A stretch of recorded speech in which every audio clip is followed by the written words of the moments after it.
2 പിഞ്ചുമക്കൾ കിണറ്റിന്റെ സമീപത്ത് കളിച്ച് അവിടെ കൂട്ടിവെച്ചിരിക്കുന്ന മെറ്റലിന്റെ മുകളിൽ കയറി അവിടെ ഇരിക്കുന്ന നെറ്റ് കണ്ടപ്പോൾ അതിലൊന്ന് ഊഞ്ഞാലാടാനാണോ എന്നറിയില്ല. അപ്രതീക്ഷിതമായി ഒരു കുടുംബത്തിന് അല്ലാഹു നൽകിയ ആഘാതമാണ്. ഇങ്ങനൊരു ആഘാതം നമ്മുടെ കുടുംബങ്ങളിലേക്ക് വരാതിരിക്കാൻ, ഇങ്ങനെ ഒരു പ്രയാസം നമ്മുടെ കുടുംബത്തിലേക്ക് വരാതിരിക്കാൻ എങ്ങനെയാണ് സഹിക്കാൻ പറ്റുക?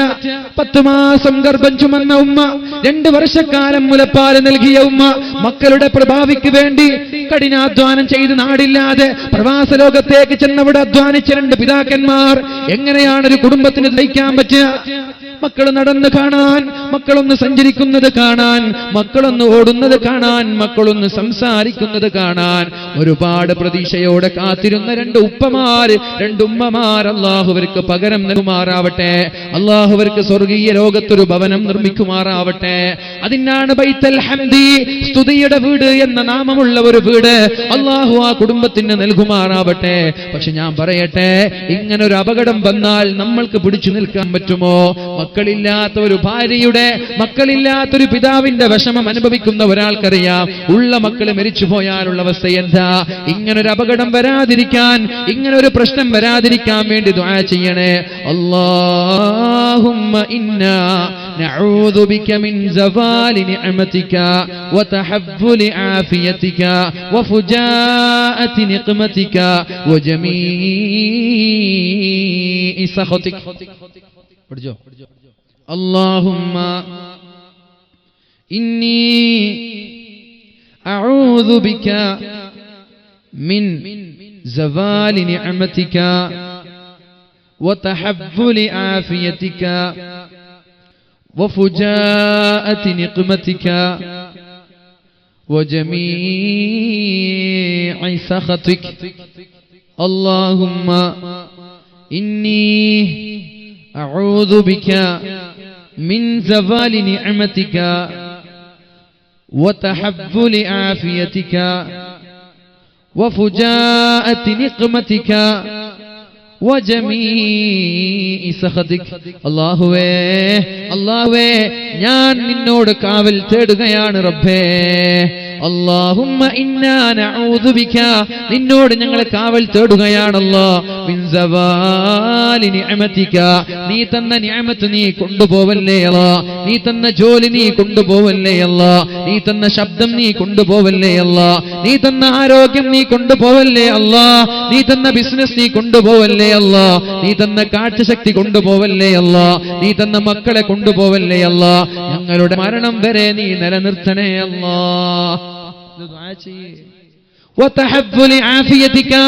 അല്ലാഹുവേ നീ തന്ന ആരോഗ്യം ഞങ്ങളുടെ മരണം വരെ നീ നിലനിർത്തണേ അല്ലാ. പകുതിയിൽ വെച്ച് ആക്സിഡന്റ് ആയി കിടക്കുന്നൊരവസ്ഥ നീ ഞങ്ങൾക്ക് തരല്ലേ അല്ലാ. കാലിന് ബാധമുള്ളൊരവസ്ഥ തരല്ലേ അല്ലാ. വെള്ളപ്പാണ്ട് ബാധിക്കുന്നൊരവസ്ഥ തരല്ലേ അല്ലാ. ഈയടുത്ത് കോഴിക്കോട് ഭാഗത്തൊരു വാലിന് പോയപ്പോഴാണ് അവിടെയുള്ള ഒരു സഹോദരൻ വേദനയോടെ പറഞ്ഞത് ഞാൻ ഓർക്കുന്നത്. എന്റെ മകൾക്ക് 18 വയസ്സായി, ദുആ ചെയ്യണം, കല്യാണ ആലോചനകളൊന്നും ശരിയാവുന്നില്ല. അതിന് കാരണം പറഞ്ഞത്, എന്റെ പൊന്നുമോൾ അവള് പഠിച്ചുകൊണ്ടിരിക്കുകയാണ്, അവളുടെ ശരീരമാസകലം വെള്ളപ്പാണ്ട് ബാധിച്ചിരിക്കുകയാണ്, മുഖത്തും കൈകളിലും വെള്ളപ്പാണ്ട് ബാധിച്ചിരിക്കുകയാണ്. ഒരുപാട് ഡോക്ടർമാരെ കാണിച്ചു, ഹോമിയോപ്പതികളായ ഡോക്ടർമാരെ കാണിച്ചു, തങ്ങന്മാരെ കാണിച്ചു, ശിഫയില്ല, സമനമില്ല, ദുആ ചെയ്യണമെന്ന് പറഞ്ഞു. അല്ലാഹുവേ ആ സഹോദരിക്ക് ശിഫ നൽകണേ അല്ലാ. എന്റെ പ്രിയമുള്ള സഹോദരങ്ങളെ, ഇങ്ങനൊരു അസുഖം നമ്മൾക്ക് വന്നാൽ നമ്മുടെ കഥ എന്താണ്? പുറത്തിറങ്ങാൻ പറ്റുമോ? കല്യാണം കഴിയാൻ പോകുന്ന നമ്മുടെ പെൺമക്കൾക്ക് വന്നാൽ ആ പെൺമക്കളെ കല്യാണം കഴിച്ചു കൊടുക്കാൻ പറ്റുമോ? അത് വരാതിരിക്കാൻ വേറെ ഒരു സഹോദരൻ കണ്ണൂർ ജില്ലയിലൊരു പ്രഭാഷണത്തിന് പോയപ്പോ മുറിയിലേക്ക് വന്നിട്ട് കരഞ്ഞുകൊണ്ട് പറഞ്ഞ രംഗം ഞാൻ ഓർക്കുകയാണ്. ഉസ്താദേ, എന്റെ പെങ്ങള്, എന്റെ സഹോദരി 8ാം ക്ലാസ്സിൽ പഠിക്കുമ്പോഴാണ് എന്റെ സഹോദരിയുടെ തലമുടി ഓരോന്നായി കൊടിഞ്ഞുകൊണ്ടിരിക്കുന്നത്. ഒരുപാട് ഡോക്ടർമാരെ കാണിച്ചു, ശമനമില്ല. SSLC കഴിയുമ്പോഴേക്കും എന്റെ പെങ്ങളുടെ തലയിൽ നിന്ന് മുടി മുഴുവനും കൊഴിഞ്ഞു പോയി. ഉസ്താദേ, എങ്ങനെയാണ് കല്യാണം കഴിക്കുക? ഒരു പെണ്ണിന്റെ സൗന്ദര്യം മുടിയാണല്ലോ. അവർക്ക് മറച്ചു വെച്ച് കല്യാണം കഴിക്കാമെന്ന് പറഞ്ഞാൽ ഭർത്താവിന് ഇത് കാണാതിരിക്കുന്നൊരു വിഷയമല്ലല്ലോ. എന്താണ് ചെയ്യേണ്ടത്? ദുആ ചെയ്യണേ. ഇന്ന് എന്റെ പെങ്ങൾക്ക് 28 വയസ്സാണ്. എന്റെ പെങ്ങൾക്ക് 28 വയസ്സാണ്, അവളുടെ അനുജത്തിയുണ്ട് ഡിഗ്രി പഠനം പൂർത്തിയാക്കി കല്യാണ ആലോചനകൾക്ക് കാത്തിരിക്കുന്നത്. പക്ഷേ ഈ 28-കാരിയായ എന്റെ മകൾ കല്യാണം കഴിക്കാതെ നിൽക്കുമ്പോ എങ്ങനെയാണ് ഈ 21-കാരിക്ക് കല്യാണം കഴിച്ചു കൊടുക്കുന്നത്? ഇങ്ങനെ ഒരു അപകടം നമ്മുടെ ജീവിതത്തിൽ വന്നാൽ നമ്മുടെ കഥ എന്താണ്? അതുകൊണ്ട് ദുആ ചെയ്യ്, അല്ലാഹുമ്മ ഇന്നി അഊദു ബിക മിൻ സവാലി നിഅമതിക. നീ തന്ന നിഅമത്ത് നീ തിരിച്ചെടുക്കല്ലേ അല്ലാ. ഗൾഫിൽ പോയാൽ അറിയാം, അബൂദാബിയിലും ദുബായിലുമുള്ള 100 കണക്കിന് ചെറുപ്പക്കാർ ജോലിയില്ലാതെ കഷ്ടപ്പെടുന്നത്, മാസങ്ങളായി ജോലിയില്ലാതെ മുറിയിൽ തന്നെ കിടക്കുന്നത്. ഇന്നലെ സൗദിയിൽ നിന്ന് എന്റെ ഒരു സുഹൃത്ത് വിളിക്കുകയുണ്ടായി. എന്നിട്ട് പറഞ്ഞു, ജോലിയുടെ കാര്യം വളരെ പ്രതിസന്ധിയിലാണ്, ദുആ ചെയ്യണമെന്ന്. വളരെ നല്ല ജോലി ഉണ്ടായിരുന്ന, 1 ലക്ഷത്തോളം സാലറി ഉണ്ടായിരുന്ന ഒരു ചെറുപ്പക്കാരൻ ഇന്നലെ വിളിച്ചു പറഞ്ഞു, വല്ലാത്ത കഷ്ടപ്പാടിലാണ്, ദുആ ചെയ്യണമെന്ന്. ഇങ്ങനൊരു അപകടം വന്നാൽ നമ്മുടെ അവസ്ഥ എന്താ നമ്മൾക്ക് ചെയ്യാൻ പറ്റുക? അതുകൊണ്ട് ദുആ ചെയ്യണേ, അപകടങ്ങൾ വരാതിരിക്കാൻ വേണ്ടി. അല്ലാഹുമ്മ ഇന്നി അഊദു ബിക മിൻ സവാലി നിഅമതിക. നീ തന്ന നിഅമത്ത് നീ തിരിച്ചു കൊണ്ടുപോകല്ലേ അല്ലാ. വതഹബ്ബുലി ആഫിയതിക. നീ തന്ന ആഫിയത്ത് നീ തിരിച്ചു കൊണ്ടുപോവല്ലേ അല്ലാ. എന്റെ മരണം വരെ ആഫിയത്ത് നൽകണേ അല്ലാ. വഫുജാഅതി നിഖമതിക. പെട്ടെന്നുള്ള അപകടങ്ങൾ നീ ഞങ്ങൾക്ക് നൽകല്ലേ അല്ലാ. പെട്ടെന്നുള്ള അപകടങ്ങളാണ് ആ ഒരു സഹോദരിക്ക് വെള്ളപ്പാണ്ട് വന്നത്. പെട്ടെന്നുള്ള അപകടമാണ് ആ ഒരു സഹോദരിയുടെ തലയിൽ നിന്ന് മുടി മുഴുവനും കൊഴിഞ്ഞു പോയത്. പെട്ടെന്നുള്ള അപകടമാണ് ഇന്നലെ ആദൂരിൽ വെച്ചൊരു ചെറുപ്പക്കാരൻ ബുള്ളറ്റിലൂടെ യാത്ര ചെയ്യുമ്പോൾ അറിയാതെ ഒരു ബസ്സുമായി ആക്സിഡന്റ് പറ്റി മരിച്ചുപോയത്. പെട്ടെന്നുള്ള ആക്സിഡന്റ് ആണ്. എന്തെങ്കിലും നമ്മുടെ ഷോപ്പുകൾക്കെതിരെ, നമ്മുടെ ബിസിനസ് സാമ്രാജ്യങ്ങൾക്കെതിരെ ഹുകൂമത്തിന്റെ ചില നിയമങ്ങൾ വരുന്നത്. മാനിൽ പോയപ്പോ ഒരു സഹോദരൻ പറഞ്ഞു, ഒരു ക്ലിനിക്ക് നടത്തുന്ന ഒരു സഹോദരനാണ്, എറണാകുളം ജില്ലയിലുള്ള. അയാൾ പറഞ്ഞു, നമ്മള് നല്ല ഉഷാറായി, എന്റെ ക്ലിനിക്ക് വളരെ ഉഷാറായി നല്ല ലാഭമുള്ളൊരു സമയത്താണ് പിന്നെ ഹുകൂമത്തിന്റെ ആളുകൾ വന്നിട്ട് നിങ്ങൾ അത് മാറ്റണം ഇത് മാറ്റണം, ബിൽഡിംഗ് ഇവിടെ നിന്ന് മാറണമെന്ന് പറഞ്ഞത്. ഞാൻ ചോദിച്ചു എന്താ കാരണം? അപ്പൊ പറഞ്ഞു, ഇത് സൗകര്യം പോരാൻ. ഞാൻ പോയി നോക്കുമ്പോൾ നമ്മുടെ നാട്ടിലുള്ള ഏറ്റവും വലിയ ഹോസ്പിറ്റലിനേക്കാളും സൗകര്യം ആ ക്ലിനിക്കിലുണ്ട്. പക്ഷെ അള്ളാന്റെ ഒരു പരീക്ഷണമാണ്. എന്നിട്ട് പറഞ്ഞു, നിങ്ങൾ ബിൽഡിംഗ് വേറെ മാറണം. ബിൽഡിംഗ് മാറാനാണെങ്കിൽ ഒരുപാട് ചെലവുണ്ട്. അദ്ദേഹം അവസാനം പറഞ്ഞു, ഞാൻ അപ്പുറത്തുള്ള ഫ്ലാറ്റും കൂടി കൂട്ടിച്ചേർത്തിട്ട് ചെയ്തോട്ടെ. സമ്മതം കൊടുത്തിട്ട് ഇതിലേക്ക് ചേർക്കാൻ വേണ്ടി ഇന്റീരിയർ വർക്കേഴ്സിനെ വിളിച്ചപ്പോൾ അവർ വരുന്നില്ല. അങ്ങനെ ഒരുപാട് പ്രതിസന്ധി. അള്ളാഹു എളുപ്പത്തിലാക്കി കൊടുക്കട്ടെ. അങ്ങനെ ഇഷ്ടംപോലെ 100 കണക്കിന് കഥകളുണ്ട്. ബിസിനസ്സിൽ പെട്ടെന്ന് തകർച്ചയുണ്ടാവുക, ആരോഗ്യം പെട്ടെന്ന് ക്ഷയിച്ചു പോവുക, പെട്ടെന്ന് തളർന്നു പോവുക. എൻ്റെ ഒരു സുഹൃത്ത് ശിഹാബുദ്ദീൻ ഹുദവി, എന്നെക്കാൾ 2 വയസ്സ് പ്രായമുള്ള ഒരു ഹുദവി, ഒരു രോഗം ഉണ്ടായിട്ടില്ല, ഒരു അസുഖം ഉണ്ടായിട്ടില്ല. ജോലി ചെയ്യുന്ന സ്ഥലത്ത് ഇശാ നിസ്കാരം കഴിഞ്ഞ് ഭക്ഷണം കഴിഞ്ഞ് കിടന്നുറങ്ങിയതാണ്. രാവിലെ സുബഹി നിസ്കാരത്തിന് പള്ളിയിലേക്ക് വരാതിരുന്നു. ആളുകൾ പോയി മുട്ടി നോക്കി, ഡോർ തുറക്കുന്നില്ല. ജനൽപാളിയിലൂടെ എത്തി നോക്കിയപ്പോൾ കിടന്നുറങ്ങുന്നുണ്ട്. ഡോർ മുട്ടി കുത്തിപ്പൊളിച്ചു, അകത്തേക്ക് കിടന്നു. വിളിച്ചു നോക്കി, ഉണരുന്നില്ല. കാലുകൾ തൊട്ടു നോക്കുമ്പോൾ ഐസ് പോലെ കാലുകൾ തണുത്തു പോയിട്ടുണ്ട്. 28-കാരൻ കിടന്ന കിടപ്പിൽ ലോകത്തോട് ഇവിടെ പറഞ്ഞു, അല്ലാഹു മഗ്ഫിറത്ത് നൽകട്ടെ. ഇത് പെട്ടെന്നുള്ള മരണല്ലേ? പെട്ടെന്നുള്ള അപകടമാണ്. സ്വാലിഹീങ്ങൾക്ക് ഇത് അനുഗ്രഹമാണ്. സ്വാലിഹീങ്ങളായ ആളുകൾക്ക് ഇത് അനുഗ്രഹമാണ്. പക്ഷെ നമ്മളെ പോലെയുള്ള പാപികൾ പെട്ടെന്ന് മരിച്ചു പോയ നമ്മളെ കഥ എന്താ? ജീവിതത്തിൽ തെറ്റേ നമ്മൾ ചെയ്തിട്ടുള്ളൂ. നമ്മൾ ഇന്ന് മരിച്ചുപോയി എന്താ നമ്മൾ ഖബറിക്ക് വേണ്ടി ഒരുക്കി വെച്ചത്? എന്താ? നമ്മളെപ്പോലെയുള്ള ആളുകൾക്ക് അനുഗ്രഹമായ മരണം ഒരാഴ്ച രോഗിയായിട്ട് കിടന്നിട്ട് മരിക്കലാണ്. കാരണം ആ ഒരു കാലയളവിൽ എന്റെ മരണം അടുത്തു, തൗബ ചെയ്യാനുള്ളൊരു സമയം നമ്മൾക്ക് ലഭിക്കും. ആളുകൾക്ക് കടം കൊടുക്കാനും ആളുകൾക്ക് വസിയത്ത് ചെയ്യാനും സർവശക്തനായ സർവലോക പരിപാലകനായ അല്ലാഹുവിലേക്ക് മടങ്ങാനും ദുആ ചെയ്യാനും തൗബ ചെയ്യാനും നമ്മൾക്ക് അവസരമുണ്ടാകും. അങ്ങനെ മരിക്കലല്ലേ ഖൈറ്. സ്വാലിഹീങ്ങളായ ആളുകൾക്ക് പെട്ടെന്നുള്ള മരണം പ്രശ്നമല്ല, കാരണം അവർ സാലിഹായ അമലിലായിരിക്കും. അതുകൊണ്ട് എന്റെ പ്രിയമുള്ള സഹോദരങ്ങളെ, ഞാൻ നിങ്ങളോട് പറഞ്ഞു തരുന്നത് വഫുജാഅതി നിഖമതിക, പെട്ടെന്നുള്ള അപകടങ്ങളിൽ നിന്ന് നീ ഞങ്ങളെ കാക്കണേ അല്ലാ എന്ന് ദുആ ചെയ്യണേ ഓരോ നിസ്കാരശേഷം. അല്ലാഹുമ്മ ഇന്നി അഊദു ബിക മിൻ സവാലി നിഅമതിക വതഹബ്ബുലി ആഫിയതിക വഫുജാഅതി നിഖമതിക വജമീഇ സഖതിക. അല്ലാഹുവേ പെട്ടെന്നുള്ള അപകടങ്ങളിൽ നിന്ന് കാക്കണേ അല്ലാ, ആരോഗ്യം മരണം വരെ നിലനിർത്തണേ അല്ലാ, നീ തന്ന നിഅമത്ത് നിലനിർത്തണേ അല്ലാ, നീ തന്ന നിഅമത്ത് നിലനിർത്തണേ അല്ലാ. ലക്ഷക്കണക്കിന് കോടിക്കണക്കിന് രൂപയുടെ മൂല്യമുള്ള വലിയ വലിയ ഫർണിച്ചർ ഷോപ്പുകളൊക്കെ പെട്ടെന്നൊരു പ്രഭാതത്തിൽ കത്തിപ്പോയാൽ, നമ്മുടെ ബിസിനസ് സാമ്രാജ്യം തകർന്ന് തരിപ്പണമായാൽ നമ്മൾക്കത് സഹിക്കാൻ പറ്റോ? അത് വരാതിരിക്കാൻ ഇങ്ങനെ ഒരു ദുആ ചെയ്യണേ. അല്ലാഹു നമ്മളെ രക്ഷപ്പെടുത്തുമാറാവട്ടെ. നിങ്ങൾ ദുആ ചെയ്താൽ മൂന്നാമതായി അപകടം നിങ്ങളെ വരാതെ അള്ളാഹു കാത്തു സൂക്ഷിക്കുമെന്ന് അള്ളാഹുവിന്റെ ഹബീബ് പറഞ്ഞപ്പോഴാണ് സ്വഹാബാക്കൾ പറഞ്ഞത്,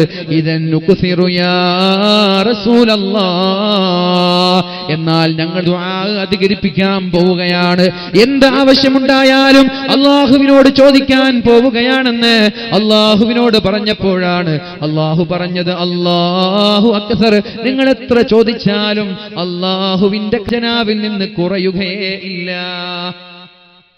അതാണ് അള്ളാഹു.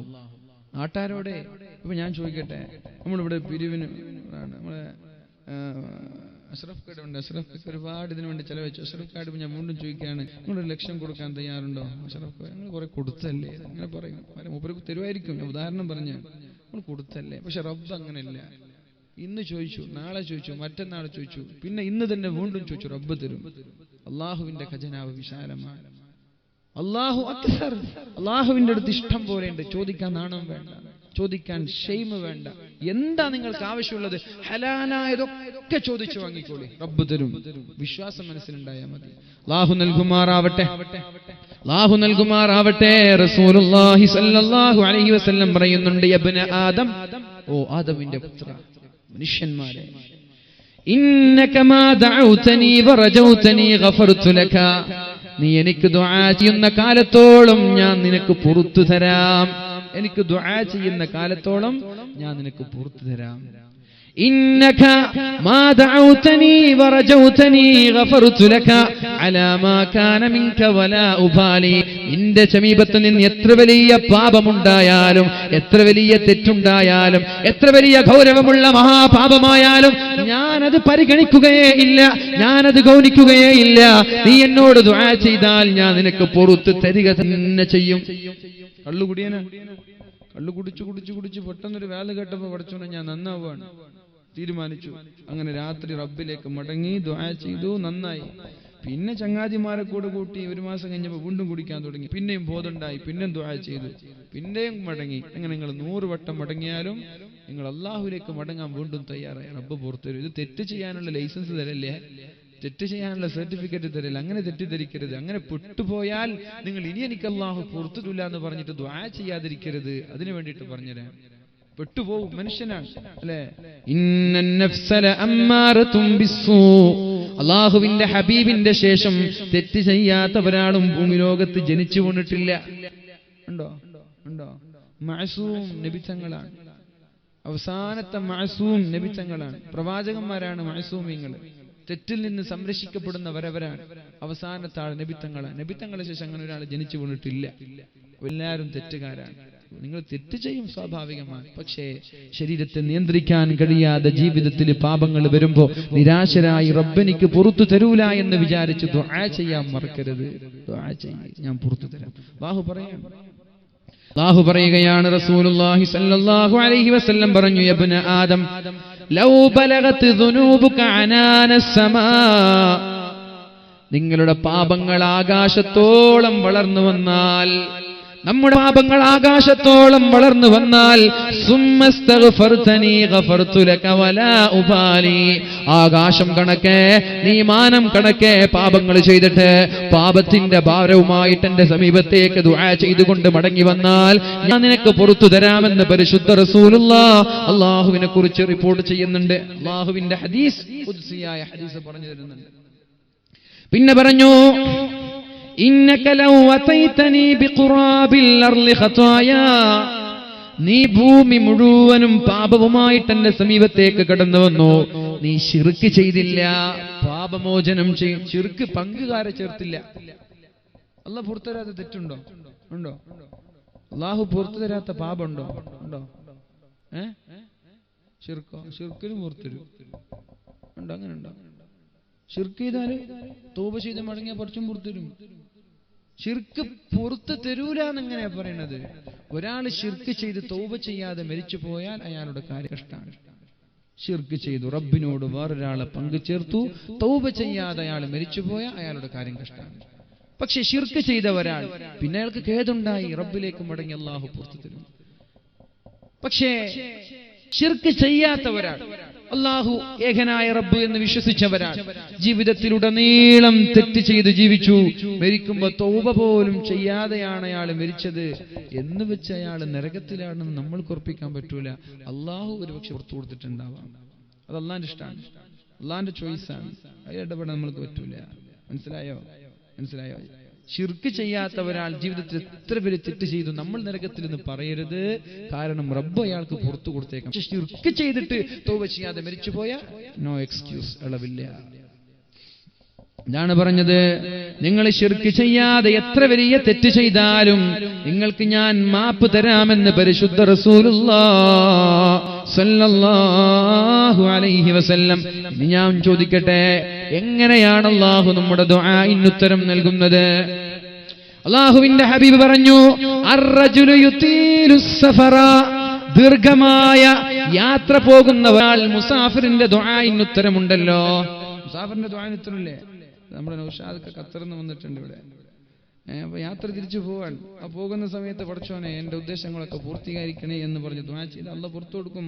മുസാഫിറിന്റെ ദുആഇന് ഉത്തരമുണ്ട്. മുനീഖ വന്നു ദുബൈന്ന്, വേറെ കുറെ ആൾ, ഞാൻ രണ്ടാളെ കണ്ടിട്ടുള്ളൂ. വേറെ കുറെ ആൾ വന്നിട്ടുണ്ട് ഗൾഫിൽ നിന്ന്. മാഷാ അല്ലാഹ്, അള്ളാഹു അവർക്കൊക്കെ ജോലിയിൽ ബർക്കത്ത് ചെയ്യട്ടെ. അവരുടെ ജോലിയൊക്കെ മാറ്റിയിട്ടാണ് ഇതിനു വേണ്ടി അവർ ശബ്ദിക്കുന്നതും ഇതിനു വേണ്ടി പ്രവർത്തിക്കുന്നതും. അള്ളാഹു സ്വീകരിക്കട്ടെ. നമ്മൾ മനസ്സിലാക്കേണ്ടത്, യാത്രക്കാരന്റെ ദുആഇന് ഉത്തരമുണ്ട്. പക്ഷെ ചില യാത്രക്കാർ അർറജുലു യുതീലുസ് സഫറ, ദീർഘമായ ഒരു യാത്ര ചെയ്യുന്നു. ദീർഘമായ യാത്ര ചെയ്യുന്നു. അശഅസ അഗ്ബറ, മുടി ജടത്തിയിട്ടുണ്ട്, ശരീരമാകെ എന്തൊക്കെയോ ശരീരമാകെ വൃത്തികേടായി. അശഅസ വ അഗ്ബറ, ശരീരത്തിൽ പൊടി പുരണ്ടിട്ടുണ്ട്, മുടി ജട കുത്തിയിട്ടുണ്ട്. എന്നിട്ടതാ അദ്ദേഹം യമുദ്ദു യദൈഹി ഇലസ്സമാ, ആകാശലോകങ്ങളിലേക്ക് കൈ ഉയർത്തുന്നുണ്ട്. യാ റബ്ബി യാ റബ്ബി, അല്ലാഹുവേ അല്ലാഹുവേ, എനിക്ക് ഇന്നാലിന്ന കാര്യം ചെയ്തു താ അല്ലാ, എന്റെ പാപം പൊറുത്തു താ അല്ലാ എന്നൊരാൾ ദുആ ചെയ്യുന്നു. പക്ഷേ അയാൾ അല്ലാഹു ഉത്തരം നൽകൂല. ശ്രദ്ധിക്കണേ എന്റെ ശബ്ദം ശപിക്കുന്ന സഹോദരന്മാരെ, സഹോദരിമാരെ, ഞാൻ എന്റെ വാക്കുകൾ ഉപസംഹരിക്കാൻ പോവുകയാണ്. ചില ആളുകളെ ദുആ സ്വീകരിക്കേണ്ട എല്ലാ അടയാളം അയാളുടെ കയ്യിലുണ്ട്. ജടകുത്തിയ മുടിയാണ്, അയാൾ യാത്രക്കാരനാണ്, ശരീരമൊക്കെ മുടി പുരണ്ടിട്ടുണ്ട്. എന്നുവെച്ചാൽ കുറെ ത്യാഗം ചെയ്തിട്ടുള്ള ഒരാൾ. അല്ലാഹു അയാൾക്ക് ഉത്തരം നൽകണം. പക്ഷെ അയാൾക്ക് അല്ലാഹു ഉത്തരം നൽകൂല. കാരണം എന്തേ? മത്അമുഹു ഹറാം, അവന്റെ ഭക്ഷണം ഹറാമല്ലേ, അവൻ കഴിക്കുന്നത് ഹറാമാണ്. കഴിക്കുന്ന ഭക്ഷണം ഹറാമായാൽ എത്ര ദുആ ചെയ്താലും അല്ലാഹു ഉത്തരം നൽകൂല എന്ന് പരിശുദ്ധ റസൂലുള്ളാഹി. കഴിക്കുന്ന ഭക്ഷണം ഹറാമായാൽ മാ മിൻ ബിആഇൻ നബ്ഗളു ഇലല്ലാഹി മിൻ ബത്നിൻ മുലിഅ മിൻ ഹലാലിൻ. അല്ലാഹുവിന് ഏറ്റവും ദേഷ്യമുള്ള പാത്രം എന്നറിയോ? ദേഷ്യമുള്ള പാത്രം ഹലാലായത് കൊണ്ട് നിറച്ച വയറ്, ഹലാലായ ഭക്ഷണമാണ്. അതിന് സംഘാടകർ ഭക്ഷണം ഒരുക്കി, നിറയെ കഴിക്കണ്ട, അത് അല്ലാഹുവിന് ഇഷ്ടമല്ല. വീട്ടിൽ പോയിട്ട് നന്നായി വയറ് നിറച്ച് കഴിക്കരുത്.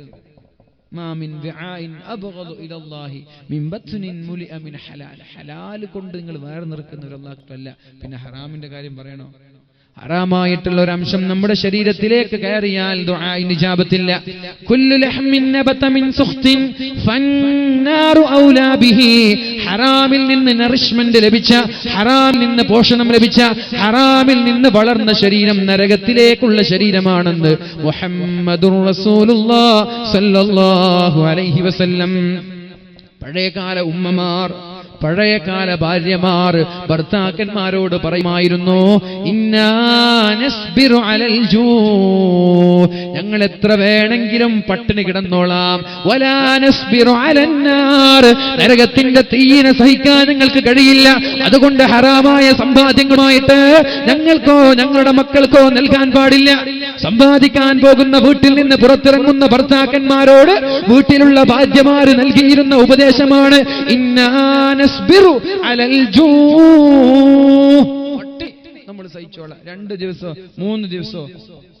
റഅയ്നൽ ഹിലാൽ സുമ്മൽ ഹിലാൽ സുമ്മൽ ഹിലാൽ വമാ ഉഖിദ ഫീ ബൈതി റസൂലില്ലാഹ്. 3 മാസമായി 2 മാസമായി നബി തങ്ങളുടെ വീട്ടിൽ അടുപ്പത്ത് തീ പുകഞ്ഞിട്ടില്ല. 2 മാസം പട്ടിണിയാണ്. ഞങ്ങൾ പട്ടിണി എത്രയും സഹിച്ചോളാം, പക്ഷേ വലാ നസ്ബിറു അലന്നാർ, തീന്റെ ചൂട് സഹിക്കാൻ ഞങ്ങൾക്ക് കഴിയൂല, അതുകൊണ്ട് ഹറാം കൊണ്ടുവരല്ലേ എന്ന് പഴയകാല ഭാര്യമാര് പറഞ്ഞിരുന്നു. ഇന്നത്തെ ഭാര്യമാരുടെ കഥ പഠിച്ചോനറിയാം.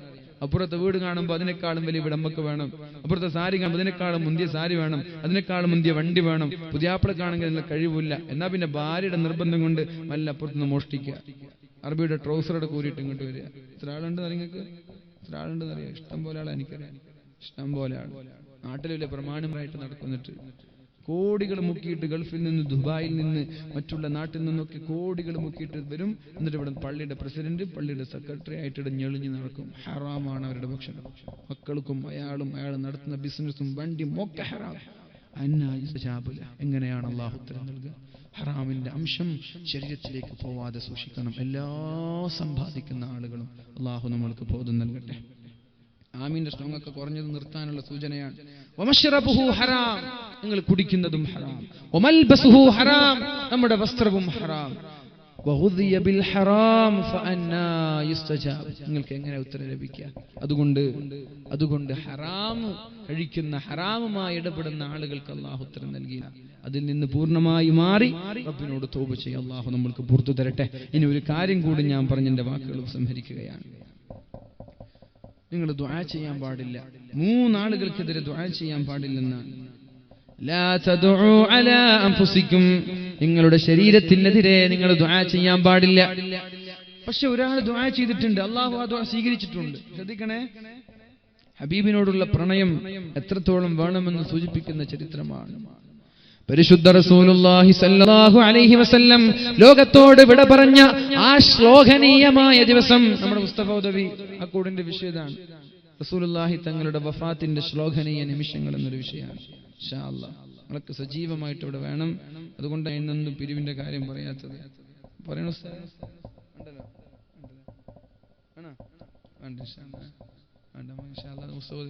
നിങ്ങൾ വരണം എല്ലാവരും. നമ്മളൊക്കെ മുമ്പിലുണ്ടെങ്കിൽ ഒന്ന് പേടിക്കണം. നമ്മളൊക്കെ സജീവമായിട്ട് നിങ്ങൾ വരണം എല്ലാവരും. അല്ലാഹു തൗഫീഖ് ചെയ്യട്ടെ. അല്ലാഹുവിന്റെ ഹബീബിന്റെ റസൂലുള്ളാഹി സ്വല്ലല്ലാഹു അലൈഹി വസല്ലമ തങ്ങളുടെ വഫാത്തിന്റെ വാർത്തയുമായി മഹാനായ സയ്യിദ് ഇബ്നു അബ്ദി റബ്ബ എന്ന് പറയുന്ന സ്വഹാബി തന്റെ തോട്ടത്തിൽ പിക്കാക്സും കൈക്കോട്ടുമായി ജോലി ചെയ്തുകൊണ്ടിരിക്കുമ്പോഴാണ് പൊന്നുമോൻ സമീപത്ത് കടന്നു വന്നിട്ട് പറയുന്നത്, യാ അബീ, ഉപ്പാ, തുവഫിയ റസൂലുള്ളാഹ്, അല്ലാഹുവിന്റെ റസൂൽ ലോകത്തോട് വിട പറഞ്ഞു എന്ന് പറഞ്ഞപ്പോ തന്റെ കയ്യിലുണ്ടായിരുന്ന പിക്കാക്സും കൈക്കോട്ടും നിലത്തേക്ക് വലിച്ചെറിഞ്ഞിട്ട് തന്റെ കൈകൾ ആകാശ ലോകത്തേക്ക് ഉയർത്തിയിട്ട് അല്ലാഹുവിനോട് ദുആ ചെയ്യുകയാണ്. അല്ലാഹുമ്മ ഖുദ് ബസരി, അല്ലാഹുമ്മ അഅമി ബസരി ഹത്താ ലാ അറാ ബഅദ മുഹമ്മദിൻ അഹദാ. അല്ലാഹുവിന്റെ ഹബീബിന്റെ വഫാത്തിന്റെ ശേഷം ഹബീബിനെ കാണാത്ത കണ്ണെനിക്ക് വേണ്ട റബ്ബേ. അങ്ങനെ ദുആ ചെയ്യാൻ പാടില്ല. സ്വന്തം ശരീരത്തിനെതിരെ ദുആ ചെയ്യാൻ പാടില്ല. പക്ഷേ സ്വഹാബി ദുആ ചെയ്തു. ഹബീബിനോടുള്ള സ്നേഹത്തിന്റെ ഭാഗമായി ആ സ്വഹാബി ദുആ ചെയ്തു, അല്ലാഹുമ്മ അഅമി ബസരി, അല്ലാഹുവേ എന്റെ കണ്ണിന്റെ കാഴ്ച കൊണ്ടുപോവണേ അല്ലാഹ്. ഹത്താ ലാ അറാ ബഅദ മുഹമ്മദിൻ അബദാ, നബി തങ്ങളുടെ ശേഷം ഒരാളെയും എനിക്ക് കാണേണ്ട റബ്ബേ. എന്റെ നബി തങ്ങളുടെ വഫാത്തിന് ശേഷം ഒരാൾ എനിക്ക് കാണാൻ താല്പര്യമില്ല, എന്റെ കണ്ണിന്റെ കാഴ്ച കൊണ്ടുപോവണേ. അല്ലാഹു ഉത്തരം നൽകി. കൈക്കോട്ടും പിക്കാക്സുമായി തോട്ടത്തിലേക്ക് വന്ന സയ്യിദ് ഇബ്നു അബ്ദി റബ്ബ എന്ന് പറയുന്ന സ്വഹാബിയെ അദ്ദേഹത്തിന്റെ മകൻ അന്ധന്മാരെ കൊണ്ടുപോകുന്നത് പോലെ കൈയും പിടിച്ചിട്ട് തോട്ടത്തിൽ നിന്ന് പുറത്തു കൊണ്ടുപോയത് സ്നേഹമാണ്, സ്നേഹത്തിന്റെ ഭാഗമാണ്.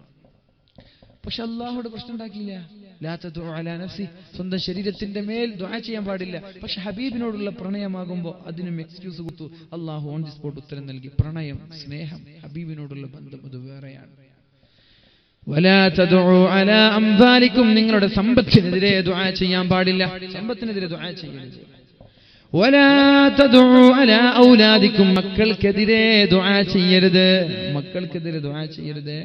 മക്കൾ എത്ര കുരുത്തക്കേട് കാണിച്ചാലും മക്കൾക്കെതിരെ ദുആ ചെയ്യരുത്. ഒരുപക്ഷെ പ്രായത്തിന്റെ ആ ഒരു യൗവനത്തിന്റെ ചുറുചുറുപ്പ് കൊണ്ടോ ചോരത്തിളപ്പ് കൊണ്ടോ എതിര് സംസാരിച്ചേക്കാം, ശബ്ദിച്ചേക്കാം, പ്രശ്നമുണ്ടാക്കിയേക്കാം, കുരുത്തക്കേട് കാണിച്ചേക്കാം. എന്നാൽ നിങ്ങൾ കുറച്ച് പക്വതെത്തിയ ആളുകളാണല്ലോ, മാതാപിതാക്കൾ എന്ന് പറഞ്ഞാൽ നിങ്ങൾ എതിരെ ദുആ ചെയ്യരുത്. വലാ തദഉ അലാ ഔലാദിക്കും, നിങ്ങളുടെ മക്കൾക്കെതിരെ ദുആ ചെയ്യരുത്. അങ്കണത്തൈമാവിൽ നിന്നാദ്യത്തെ പഴം വീഴെ അമ്മ നേതൃത്വത്തിൽ നിന്നുതിർന്നു ചൂടു കണ്ണീർ. 4 മാസത്തിൻ മുമ്പിലേറെ നാൾ കൊതിച്ചിട്ടി ബാലമാഗന്ധം പൂവിറ്റുണ്ണികൾ വിരിയവേ. ഒരു ഉമ്മയുടെ കഥ പറയുന്നുണ്ട് നമ്മുടെ അങ്കണത്തൈമാവിൽ എന്ന മാമ്പഴം എന്ന കവിതയിൽ. എന്തെന്നറിയോ? ഞാൻ നിർത്തിയേ, എത്ര നമ്മളമ്മയായോ? 11 സോറി 5 മിനിറ്റ്. പിന്നെ മാങ്ങ ഇങ്ങനെ പൂവായി വളർന്നു വരുമ്പോൾ ചെറിയ കുട്ടി വീട്ടിൽ നിന്ന് ആ മാങ്ങയുടെ പൂക്കളൊക്കെ കണ്ടപ്പോൾ സന്തോഷത്തോടെ അത് പൊടിച്ച് ഉമ്മയുടെ അടുത്ത്, ഉമ്മ ഞാനിത് പറിച്ചു എന്ന സന്തോഷത്തോടെ വരികയാണ്. ചോദിച്ചു മാതാവപ്പോൾ ഉണ്ണികൾ വിരിഞ്ഞപ്പോ ഒടിച്ചു കളഞ്ഞല്ലോ കുസൃതി കുരുന്ന നീ. ഉമ്മ ദേഷ്യപ്പെട്ടു. മക്കൾക്കറിയില്ലല്ലോ, പാവല്ലേ. ഉമ്മ ദേഷ്യപ്പെട്ടു. എടാ ഹംഖേടാ ഹിമാറെ, എന്നോട് ആരെ പഠിക്കാൻ പറഞ്ഞു? എത്ര കഷ്ടപ്പെട്ടിട്ടാ വളർത്തിയത്. നിന്നെ പോലെ 1-2 ഉണ്ടെങ്കിലും ഇവിടെ എന്തെങ്കിലും ബാക്കിയാകും. ഇങ്ങനെ ഡയലോഗ് അടിച്ചു ഉമ്മ. മോൻ പറഞ്ഞു, മാമ്പഴം പെറുക്കുവാൻ ഞാൻ വരുന്നില്ലെന്നവൻ മാൺപേഴും മലർക്കൂലായെറിഞ്ഞു വെറും മണ്ണിൽ. ഉമ്മ, നിങ്ങളുടെ മാമ്പഴം എനിക്ക് വേണ്ട, നിങ്ങളുടെ മാങ്ങയും വേണ്ട എന്ന് പറഞ്ഞു. ആ കമ്പ് നിലത്തേക്ക് വലിയെറിഞ്ഞു. മകൻ പോയത് മരണത്തിലേക്കാണ്. 4 മാസം കഴിഞ്ഞിട്ട് അതേ മാവിൽ നിന്ന് മാമ്പഴം വീരുമ്പോൾ ഉമ്മയുടെ കണ്ണിൽ നിന്ന് കണ്ണുനീര് വരാണ്. അങ്കണത്തൈമാവിൽ നിന്നാദ്യത്തെ പഴം വീഴെ അമ്മ നേതൃത്വത്തിൽ നിന്നുതിർന്നു ചൂടു കണ്ണീർ. 4 മാസത്തിൻ മുമ്പിലേറെ നാൾ കൊതിച്ചിട്ടി. 4 മാസം മുമ്പ് എന്റെ പൊന്നുമോൻ കൊതിച്ചിട്ട് എന്റെ മോൻ മരിച്ചു പോയല്ലോ. എന്റെ കാരണം എന്താ?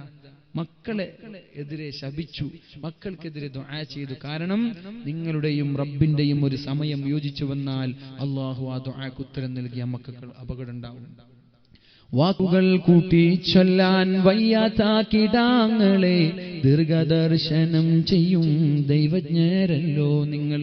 അതുകൊണ്ട് മക്കളെ നിങ്ങൾ എതിരെ ദുആ ചെയ്യരുത്. ലാ തദഉ അലാ ഔലാദിക്കും, നിങ്ങളുടെ മക്കൾക്കെതിരെ, നിങ്ങളുടെ ശരീരത്തിനെതിരെ, നിങ്ങളുടെ സമ്പത്തിനെതിരെ നിങ്ങൾ ദുആ ചെയ്യരുത്. കാരണം ലാ തുവാഫിഖൂ മിനല്ലാഹി സഅ, കാരണം നിങ്ങളുടെ സമയവും റബ്ബിന്റെ സമയവും യോജിച്ചു വന്നാൽ യസ്അലു ഫീഹാ അതാ, അതിൽ നിങ്ങൾ റബ്ബിനോട് എന്ത് ചോദിച്ചാലും ഫയസ്തജീബു ലക്കും, അല്ലാഹു നിങ്ങൾക്ക് ഉത്തരം നൽകും. അങ്ങനെ ഒരു സമയത്ത് നിങ്ങളുടെ പ്രാർത്ഥന കൂട്ടിമുട്ടിയാൽ നീ ചത്തുപോവട്ടെ, നീ ഒരിക്കലും നന്നാവൂല, നീ ഒരിക്കലും കുണം പിടിക്കൂല, നിന്റെ വണ്ടി എവിടെയെങ്കിലും മുടിച്ചു തകരട്ടെ എന്നൊക്കെ പറഞ്ഞാല് ഉമ്മമാരെ ഉപ്പമാരെ ദയവ് ചെയ്ത് അങ്ങനെ ദുആ ചെയ്യരുത്. എത്ര കുസൃതി കാട്ടിയാലും അങ്ങോട്ട് നല്ലതിന് വേണ്ടി, നന്മയ്ക്ക് വേണ്ടി പ്രാർത്ഥിക്കുക.